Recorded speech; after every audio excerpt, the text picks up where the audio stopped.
Welcome to Strip Cover Lit, where we squeeze the bigger picture out of literature. I'm Adrian Fort, and we are here for the second episode of the Weekly Reader. And I've got to be honest, if you follow the channel, you know I lapsed yesterday. Didn't get an episode up for Absalom. I will have an episode next week. I will resume that series next week. But it just didn't happen. So, if you are not familiar with what I'm talking about, I am doing a chapter by chapter read along for Absalom on the channel, and it really has been fruitful. I apologize. I have been basically non-existent in the comments section for those videos and for the videos on The Shining. So hey, sometimes this stuff just gets away from me. I wish, it's on me. I don't want to say I wish I had the time to do it. I could have the time to do it. I don't make the time to do it. I should. I should do a better job at answering comments. And I will be making an effort to go back into those videos and reply to the comments. So there's been several people who have left comments on nearly every episode. You're going to get a flurry of responses, and I hope that it does not prompt you to disengage from the channel and unsubscribe because of the spamming you're about to receive. But like I said, also, there is a series right now on the channel for The Shining. We're getting to the nitty-gritty with that novel, and I will leave in the comments section below a comment from my personal channel, because on my personal channel, I will drop, along with the review for the book of The Shining, a review for the movie of The Shining. So I hope to see you there for both of those things. I snuck in tomorrow, Friday, because we finished the What is Poetry series. Friday, we will have a discussion about the Area of Pause, which is a Charles Bukowski poem. And I snuck in a discussion for My Failure, a Charles Bukowski poem, as everything is shut down and I am forced indoors and to these means of creation as opposed to my DSLR over there and using Starbucks or public library internet, which I'm having to upload these on the phone. That's why you get them from the phone. So enjoy, I guess. But I will be trying to sneak in other little things along the way. Let's see. I'm going to change the Patreon status. I'm going to change what's going on over there. I am not going to have any tiers going forward. It's just, I'm going to be honest, everything is too hard for me to keep up with. Being a patron at all, at the $1 level, I'm going to have available a poem and another piece of writing to just anyone that's a patron in general. So a poem every month and another piece of writing. That other piece of writing might be a flash fiction, it might be a short story, it might be a second poem, it might be an essay. These are things that I have to work on for, then they will be rough drafts. These will not be polished projects, but these are things that I have to work on for what I'm building as my portfolio of writing in general anyhow.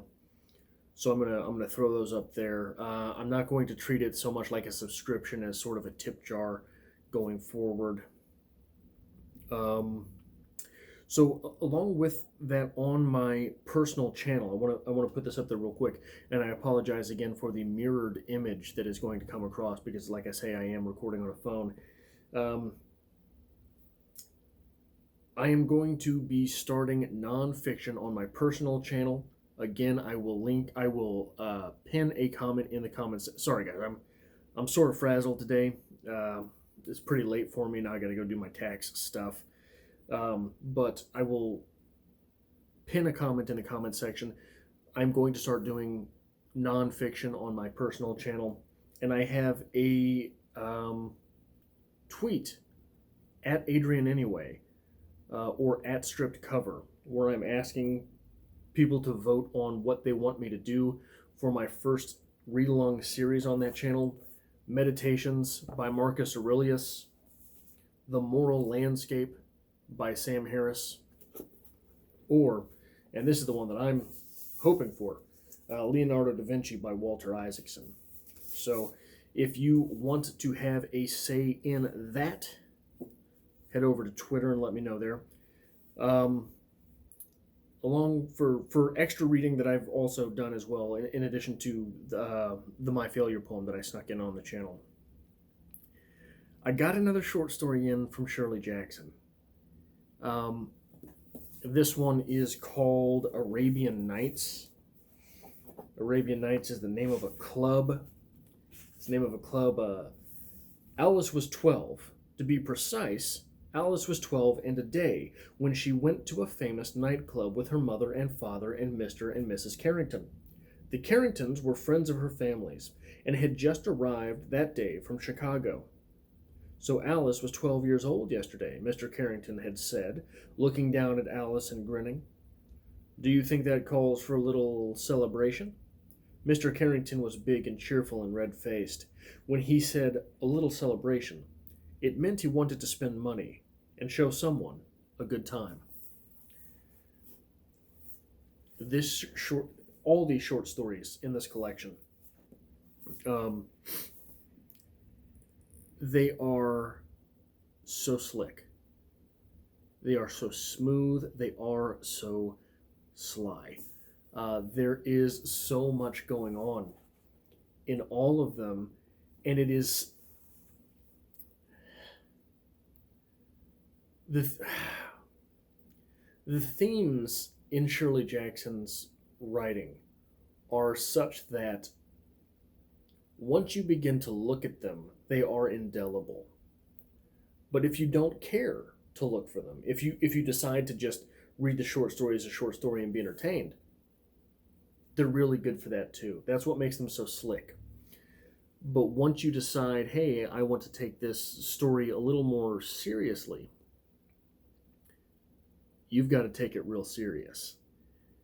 And I think that if you I got to start that series soon. I just got to kick my own ass into gear, and I've got to start shooting more for the channel. I've got to get caught up on things. I got to work on so much.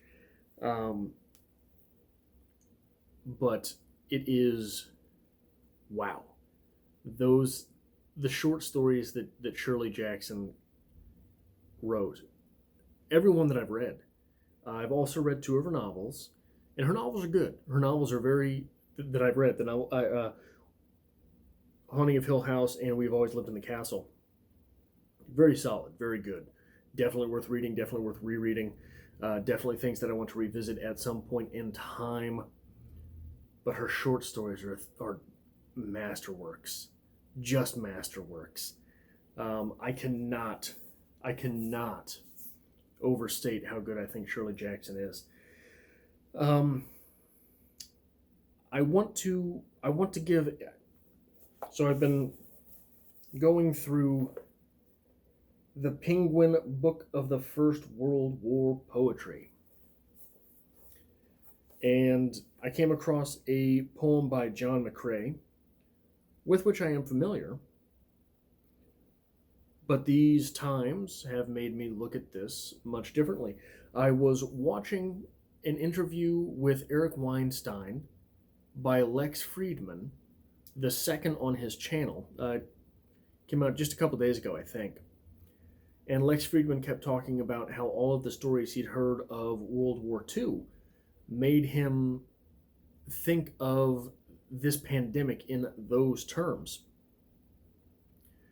And Eric Weinstein didn't really agree, and he thought that there was much less flag waving during this, perhaps everywhere except for Italy. That seems to be one of the things that has happened there. But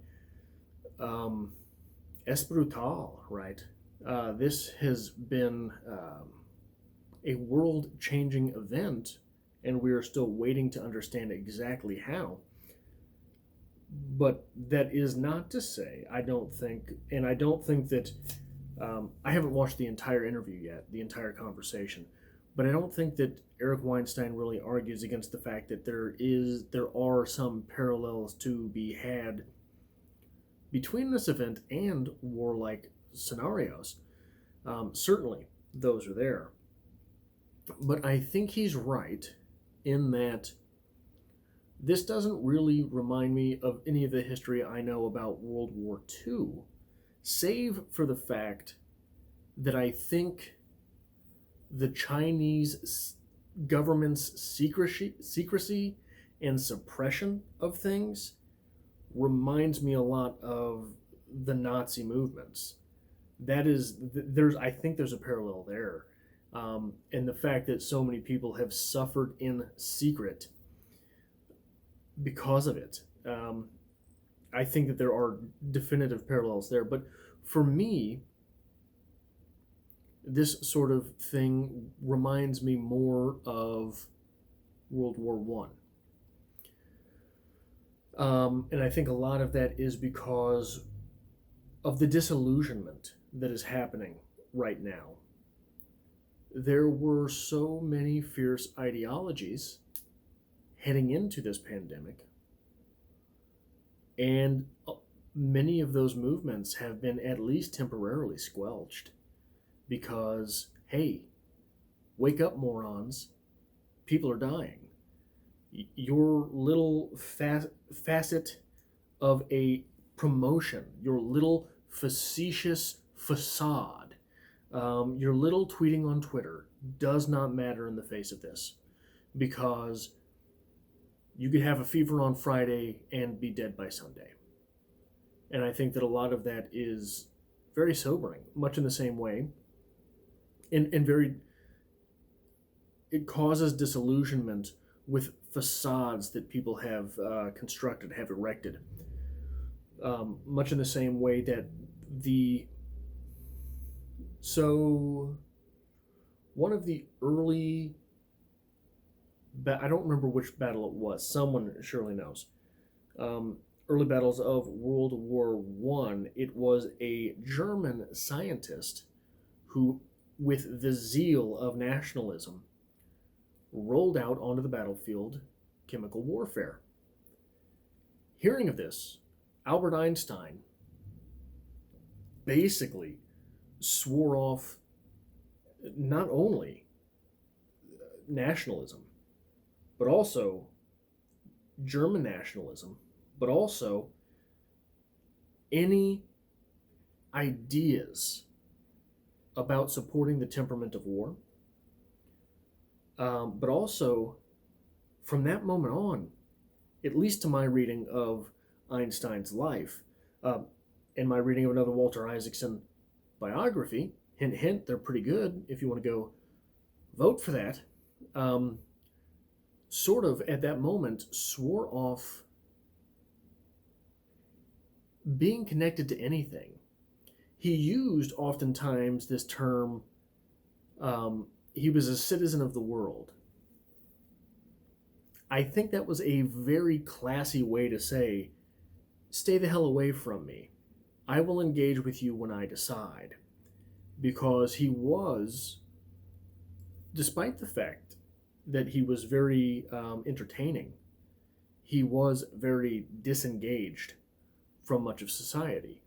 And there are, the famous stories of when he was a professor, he used to get lost because he would walk around thinking and just end up someplace he didn't know where he was, and someone in the neighborhood had to help him home because everyone knew who he was. But anyway, this poem, In Flanders Fields. In Flanders fields the poppies blow between the crosses, row on row, that mark our place, and in the sky the larks, still bravely singing, fly, scarce heard amid the guns below. We are the dead. Short days ago we lived, felt dawn, saw sunset glow, loved and were loved, and now we lie. in Flanders fields. Take up our quarrel with the foe. To you from failing hands we throw the torch. Be yours to hold it high. If ye break faith with us who die, we shall not sleep. Though poppies grow in Flanders fields. Um, and that poem just hit me a little bit different in light of recent events and stunning stunning images that you see um, of unclaimed dead, of anonymous graves, anonymous mass graves. And this is another reason why, for me, this entire event reminds me a little bit more of World War One than two, because when World War Two came along, you were 20 years out from the First World War happening, which is today like remembering 9/11, right? An event of mass violence, of indescribable violence, of ignorance, such as that was, of stupidity, of confused people claiming violence. Us remembering that, we're familiar with tragedy. We are not familiar with this scope. When World War II came along 20 years after World War I, they were familiar with the scope. It was a world primed for that type of engagement happening again. And I don't think, you don't hear a lot of poetry about World War II. There's a lot of Jewish poetry that came out of the events and out of that. There's a lot of poetry from the time period. The poetry of World War One is unique because it is poetry of the war. It is poetry of disillusionment. It is poetry of. It is the poetry of men who you sort of get this, oh, from it, right? Many of these poems have this little, oh, moment. Like, this isn't what, we didn't, you mean this was the whole, that's sort of what this poetry feels like to me. And that's how a lot of these moments when you watch the news anymore feel. Oh, I have a friend who is from China, and I met her very on into her living in the United States, becoming a citizen.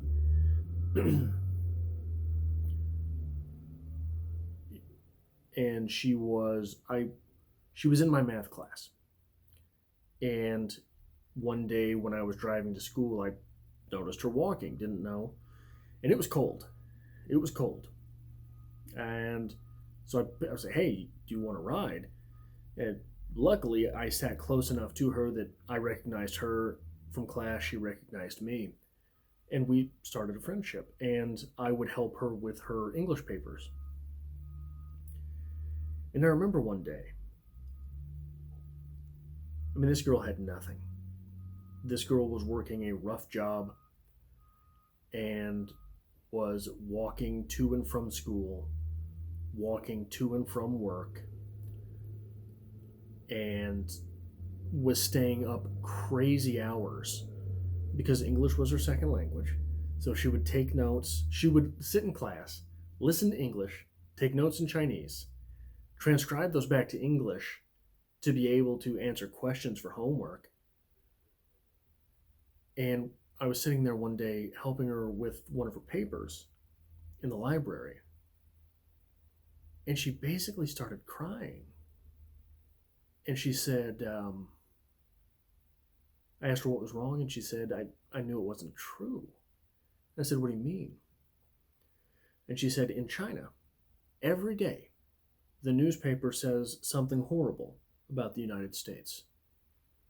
And I knew it wasn't true. And that hit me so hard because I was in a similar circumstance. I had a little more means. I was driving. I had a better paying job. And I certainly, the language barrier was not an issue for me. But, I was struggling along. And there were times where I would just get so disillusioned and become so angry and disheartened. It's like, man, I'm busting my ass every day for nothing. And here was this girl who had nothing at the time. I mean, nothing. Who was, and this was closer to the summer, so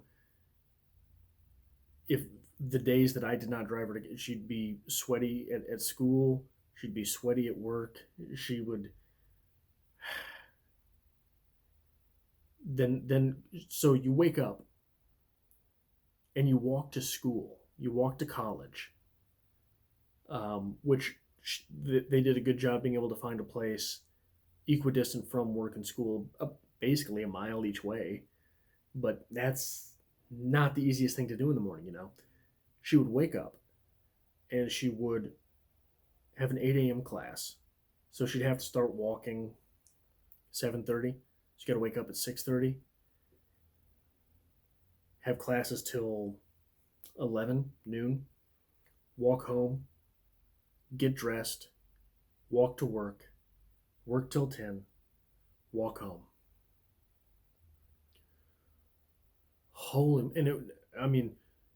The restaurant she worked at closed at 10. She wasn't leaving till 10:30. You know how that goes. And here she was, happy as hell to do it. And that hit me hard, you know. And these things going on in that country now, it's so hard to imagine so many people that are just like my friend, same temperament, same spirit, same zeal, same toughness, being treated that way. I didn't mean to make this political, but those are the things that make me think of this in terms of World War One versus World War Two. World War One hit a world which was, I think, stunningly optimistic, maybe. World War Two was the war of people who were already beaten down, people who were already. World War One, I think, hit a lot of people like my friend. World War Two was people that were like me. They were just nasty people at the time, and that's not fair. I don't mean it like that. I mean nasty societies, right? So many people, like the German society was so vindictive because of the happenings of World War One that atrocity was able to rise. Anyway, I'm going to stop now because I'm just going to start making less and less sense.